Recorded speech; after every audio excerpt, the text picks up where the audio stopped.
السلام عليكم ورحمة الله وبركاته أعزائي التلاميذ، مرحبا بكم من جديد في هذا الجزء الرابع من درس التوتر الكهربائي إلى تنسيون إلكتريك. إذا خلال هذا الجزء سنتناول ما يسمى بخاصيات التوتر الكهربائي. إذا سنقوم بدراسة ما يسمى بخاصيات التوتر الكهربائي. لدراسة خاصية التوتر الكهربائي يجب أولا معرفة أنواع التراكيب. رأينا في السنة أو في السلك الإعدادي رأينا أنواع التراكيب. آنذاك رأينا التركيب على التوالي والتركيب على التوازي. إذا كيف نميز بين التركيب على التوالي والتركيب على التوازي؟ التركيب على التوالي كنا نقول أنه يتكون من حلقة واحدة، في حين أن التركيب على التوازي يتكون من حلقتين فما أكثر. أو عندما تكون ذرة كهربائية أو كل نقطة من ذرة كهربائية تكون فيها شدة تيار متساوية، نقول أن هذا التركيب تركيب على التوالي. وإذا كانت شدة التيار تختلف من نقطة إلى أخرى، في هذه الحالة نقول أن هذا التركيب هو تركيب على التوازي. إذا الآن لتحديد خاصية التوتر الكهربائي نبدأ أولا في التركيب على التوالي، أو نقول في ذرة متوالية. نحدد ما يسمى بقانون إضافيات التوترات. قانون إضافيات التوترات. إذا عندما نأخذ جزء من ذرة كهربائية مثلا على هذا الشكل، جزء من A إلى B أو من A إلى D، إذا هذا جزء من ذرة كهربائية. هذا الجزء يتكون من عدة ثنائية القطب. مثلا هنا ثنائية قطب واحد، ثنائية قطب اثنان، ثنائية قطب ثلاثة، بمعنى 3 أجهزة كهربائية بينهما التوتر، أو بين النقطة A و D نأخذ التوتر والتوتر UAD ونمثله. إذا قمنا بتمثيله باللون الأحمر، إذا لاحظوا جيدا UAD، إذا دائما هنا أسفل U هناك A، إذا السهم يجب أن يكون عند A. مفهوم؟ الآن نريد تحديد التوتر UAB، إذا نقوم بتمثيله على هذا الشكل نفس الشيء. إذا تمثيل UAB على هذا الشكل، UBC على هذا الشكل، UCT على هذا الشكل. ثم لدينا أن التوتر UAD يعني بين النقطة A و D يساوي جهد النقطة A ناقص جهد النقطة D. إذا كما رأينا في الجزء أو الأجزاء السابقة أن التوتر بين نقطتين يساوي جهد توتر النقطة الأولى ناقص جهد النقطة الثانية. إذا هنا VA ناقص VD تساوي كذلك، لاحظ هنا تساوي الجهد VA ناقص VB زائد جهد B ناقص جهد C زائد جهد C ناقص جهد D. إذا نعوض كل جهد. VA ناقص VB هي UAB، و VB ناقص VC هي UBC، و VC ناقص VD هي UCD. إذا هنا ماذا استنتجنا؟ استنتجنا قانون، هذا القانون يسمى قانون إضافية التوترات. إذا ماذا يقول هذا القانون؟ يقول بأن التوتر بين نقطتين، أخذنا هنا النقطة A والنقطة D، التوتر بين نقطتين من جزء من ذرة كهربائية يساوي مجموع التوترات. لاحظوا UAB UBC UCD يساوي مجموع التوترات بين مربطي الأجهزة المركبة على التوالي بين هاتين النقطتين. بمعنى في التركيب على التوالي أي نقطتين أخذنا من ذرة كهربائية توتر بين هاتين النقطتين يساوي مجموع التوترات بين كل أو بين مربطي كل جهاز، فنقوم بعملية الجمع. إذن هذه تسمى خاصية الأولى في التركيب على التوازي. الآن نمر إلى التركيب على التوازي، أو نقول في ذرة متفرعة، أو نقول في ذرة متوازية، يعني توجد بها فروع، يعني تحتوي على حلقتين أو أكثر. إذا لاحظوا هنا عندما نأخذ مثلا هنا، لاحظوا كما رأينا في السنة أو في السلك الإعدادي أن هذه النقطة تمر منها 3 أسلاك، السلك الأول الثاني الثالث. هذه النقطة قلنا بتسميتها عقدة. إذا وجود عقدتين، لاحظوا هنا العقدة الأولى ثم هنا العقدة الثانية. إذا العقدة الثانية العقدة الأولى. إذا هذا مباشرة فهو عبارة عن تركيب على التوازي. إذا يحتوي على عدة حلقات. نحن قمنا بأخذ جزء من ذرة كهربائية وركبها على التوازي. في هذه الحالة ماذا نلاحظ؟ نلاحظ بأن هنا لدينا سلك وهنا سلك، بمعنى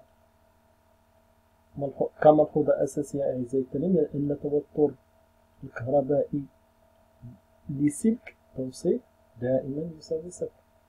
إذا هنا لا يوجد أي جهاز، إذا توتر هذا السلك فهو يساوي صفر. ما معناه؟ معناه بأن الجهد النقطة A يساوي جهد النقطة C، وهنا نفس الشيء، جهد النقطة B يساوي جهد النقطة D. وبالتالي ماذا نستنتج؟ نستنتج إذا كان VA إيكال VC و VB إيكال VD، نستنتج بأن التوتر U، لاحظوا هنا قمنا بتمثيل هذا التوتر اللي هو UAB، وهنا التوتر UAC. إذا ماذا نستنتج؟ بأن التوتر UAC يساوي التوتر UCD، وبهذا نكتب لدينا UAB يساوي جهد VA ناقص VB، ونعلم أن VB يساوي جهد B يساوي جهد D. قلناها الآن لأن التوتر بين سلك أو توتر سلك دائما يساوي صفر. نفس الشيء جهد A يساوي جهد C. إذا UAB يساوي VC ناقص، وبالتالي التوتر UAB يساوي التوتر CD. ماذا نستنتج هنا؟ نستنتج بأن التوترات الكهربائية تكون بين ثنائيات أو بين ثنائي قطب مركبين على التوالي. كيف يكونان متساويان. إذا هذا هي خاصية التوتر الكهربائية في التركيب على التوازي، أو نقول في ذرة متفرعة. الآن أعزائي التلاميذ نمر إلى تمرين تطبيقي لهذه الفقرة. إذا التمرين التطبيقي يقول: نعتبر التركيب التالي، التركيب ها هو جانبه، نعتبر التركيب التالي. نعطي التوترات، أعطانا التوتر UPN، إذا UPN هنايا، التوتر ED، ED إذا هو التوتر، والتوتر UBA، التوتر UBA هو هذا. السؤال الأول: احسب التوتر UBC، احسب التوتر UEC، احسب قيم الجهد VA ناقص VD، ثم جهد VC ناقص VF. إذا الآن أعزائي التلاميذ ممكن أن تقوموا بإيقاف الفيديو ثم القيام باشتغال بشكل فردي قبل رؤية التصحيح. إذا الآن نجيب عن التوتر، عن السؤال الأول: احسب التوتر UBC. لاحظوا التوتر UBC. إذا بماذا سنقوم؟ إذا قام بإعطائنا، أعطانا التوتر UPN. إذا لاحظ التوتر UPN من هنا لهنا، وعندنا في الأعلى التوتر غادي يكون هنا التوتر UAB، وكاين هنا التوتر UBC. إذا ماذا نلاحظ مباشرة؟ نلاحظ بأن التوتر UPN يساوي مجموع التوتر UAB زائد التوتر UBC. إذا نجيب لدينا حسب قانون إضافية التوترات أن التوتر UAC، لاحظوا من هنا حتى U من A حتى C، يعني UAC يساوي هي UAB زائد UBC. نحل درنا علاقة شرط. ولدينا أيضا التوتر، لاحظوا التوتر UPN هو نفسه التوتر UAC، لأنهم مركبان على توازي. إذا هنا قمنا باستعمال قانون إضافيات التوترات في التركيب على التوالي. هنا قلنا باستعمال خاصية التوتر الكهربائي في التركيب على التوازي. وبالتالي سنأخذ UBC. هنا نبحث عن UBC كم تساوي هي UAC اللي هي UPN ناقص UAB. UAB هي إذا نشوف المعطيات، عندنا المعطيات UPN هي مباشرة. لاحظوا هنا UPN كاينة، لكن UAB ما عندناش. اش عطانا هنا؟ عطانا UBA. إذا هنا عطانا ناقص، ممكن نغيرو الإشارة غتولي زائد، ولكن يجب أنكم ناخدو هنا نقلبو، عوضا نكتبو AB غتولي BA. إذا ناقص هي زائد، تصبح القيمة تساوي إذا زائد UBA تساوي 7.68 فولت. نمر أعزائي التلاميذ إلى السؤال الثاني. السؤال الثاني يقول احسب توتر EEC. EEC لاحظوا EEC إذا من E حتى ل C. إذا بغينا نحسب التوتر من E حتى ل C فعندنا التوتر EEC تساوي هو التوتر E، نسميو من هنا حتى لهاد النقطة هي EED، ومن هنا حتى هنا هي EDN، ومن N ل C هي UNC. هنا اش كاين؟ هنا كاين سلك، هنا سلك، هنا جهاز. إذا التوتر قلنا الأسلاك كما ذكرنا سابقا التوتر بين مربطي السلك يساوي صفر. إذا ما هو التوتر UEC؟ إذا التوتر UEC هو التوتر EED، والتوتر EED هو شحال؟ 7.63. إذا نكتب مباشرة لدينا EEC هي EED زائد EDN زائد UNC.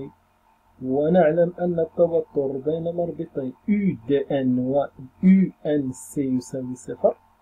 التوتر بين مربطي السلك دائما، هذه ملحوظة مهمة، التوتر بين مربطي السلك دائما منعدم، وبالتالي EEC يساوي EED يساوي 7.63 فولت. السؤال الثالث، احسب قيم UV أو جهد VA ناقص جهد VD. إذا A من A حتى ل D، من A حتى ل D. إذا الجهد U حتى ل D هو الجهد ديالاش؟ إذا نلاحظو هنا كملحوظة أساسية، هنا كما رأينا هنا لدينا سلك. إذا إذا كان هنا سلك التوتر بين هذا السلك صفر، هنا صفر، بمعنى أن الجهد C يساوي الجهد النقطة N والجهد النقطة D. وهنا نفس الشيء لدينا سلك، إذا جهد النقطة A تساوي جهد النقطة T تساوي جهد النقطة F، ومباشرة نكتب. وبالتالي عطانا هنا في A ناقص في T. إذا في A ناقص في T هي اش؟ نعوضو A كان جهد A هي جهد P، إذا هي في P ناقص في D. في D هي الجهد ديال في N. إذا في P ناقص في N، في P ناقص في N هي UPN نت اللي هي 12 فولت اللي عطانا في المعطيات. تيبقى لينا قال لنا حسب ثاني جهد النقطة C ناقص جهد النقطة F. إذا ها C من C حتى F، يعني من هنا حتى لهنا. حنا اش نعرفوه من هنا؟ اش نعرفوه؟ هنا كاين جهاز، هنا جهاز، تيبقى لي هاد الجوج هادو أسلاك. إذا التوتر بين C و N، إذا التوتر بين النقطتين C و N و N و D فهو منعدم. لماذا؟ لأن التوتر دائما قلنا للسلك منعدم. يبقى التوتر U أو الجهد VC ناقص VF هو التوتر أو جهد النقطتين VF ناقص E مع VE مع D. إذا نمر مباشرة يساوي VC ناقص VF. جهد النقطة C هي جهد النقطة N، وجهد النقطة F هي جهد النقطة P اللي هي VNP. إذا هي التوتر UNP. لكن لدينا هنا نشوف المعطيات ليس لدينا NP، لدينا PN. إذا نخرج إشارة ناقص وتصبح UPN تساوي ناقص 12 فولت. إذا نلاحظ جهد أو فرق الجهد بين النقطتين الأولى فهو موجب، وفرق الجهد بين النقطتين الثانيتين فهو سالب. بمعنى هنا قلنا في السابق بأن التوتر الكهربائي مقدار جبري، بمعنى ممكن أن يكون موجبا أو سالبا.